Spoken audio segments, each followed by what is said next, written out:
ధనుసు రాశి వాళ్ళు కూడా ఈ నెలంతా చాలా ఎంజాయ్ చేస్తారు. అదృష్టవంతులని చెప్పాలి.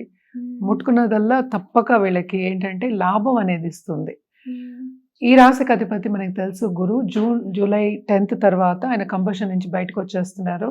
సో, హ్మ్. తప్పక చాలా బావుంటుంది. హ్మ్. అయినా కూడా మనం చూడడం ఏంటంటే మనకి సన్ అంటే ఏంటంటే సూర్య భగవానుడేమో ఇక్కడ మనకి 7th హౌస్‌లో ఉన్నారు. హ్మ్. ఈ రాశికి అధిపతి అయిన జూపిటర్‌తో గురుతో పాటు కలిసున్నారు కనుక భాగ్యం అనేది బాగా డెవలప్ అనేది 9th లార్డ్ అయ్యారాయన. సో, హ్మ్. 9థ్‌లో ఇప్పుడేంటంటే ప్రస్తుతం మనం చూసాము అంటే మార్స్ కలిసున్నారు కనుక కొంతవరకు ఏంటంటే అడ్డంగాలొచ్చే ఛాన్సెస్ ఉన్నాయి. దేంట్లో? వాళ్ళు చేసే పనిలో గానీ, లేకపోతే రాబడి రావడంలో గానీ, డిలేస్ అవ్వడం గానీ, ఇవన్నీ మనం చూస్తున్నాము. కానీ ఫారిన్‌లో సెటిల్ అయిన వాళ్ళకి గానీ, లేకపోతే ఫారిన్ నుంచి ఇక్కడి నుంచి ఫారిన్‌లో సెటిల్ అవ్వాలి అనుకునే ఉద్దేశంతో ముందుకెళ్ళే వాళ్ళు గానీ, ఈ రాశిలో ఉన్నవాళ్ళు ఎస్పెషల్లీ వాళ్ళకి చాలా బావుంటుంది. తప్పక ఏంటంటే వాళ్ళు అనుకున్నది సాధిస్తారు. అలాగే ఫారిన్‌లో సెటిల్ అయ్యి ఉన్నత స్థాయికొచ్చే సూచనలు మనకి ఎక్కువ కనిపిస్తున్నాయి. మనం ఏంటంటే నెక్స్ట్ ఏంటంటే మనం చూసేదేంటి మార్స్ ఏమో మనకి మంత్ ఎండ్‌కి దిగుతున్నారు కూడా. అంటే మనం మాట్లాడుకున్న 28 జూలైకి దిగుతున్నారు. అంటే ఏంటంటే కన్యా రాశికి దిగుతున్నారు. వాళ్ళకి తప్పక వాళ్ళు అనుకున్న లాభాలు అనేది వస్తాయన్నమాట. అంటే ఇన్‌స్టిట్యూషన్స్‌కి ఎక్కువ డబ్బొస్తాయి. ఎక్కువ స్టూడెంట్స్ వచ్చే ఛాన్సెస్ ఉన్నాయి.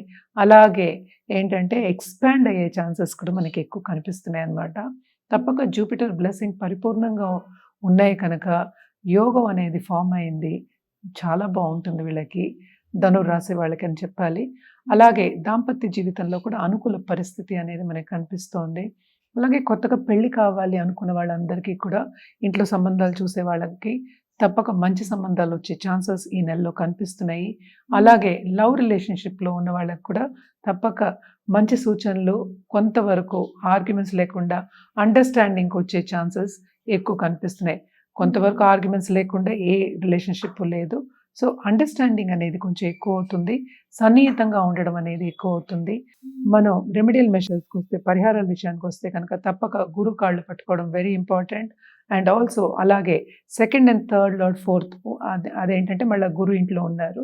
రిట్రోగ్రేషన్‌లో ఉన్నారు కనుక తప్పక తోబుట్టువులతో కూడా కొంతవరకు వీళ్ళకి సన్నిహితం ఉంటుంది.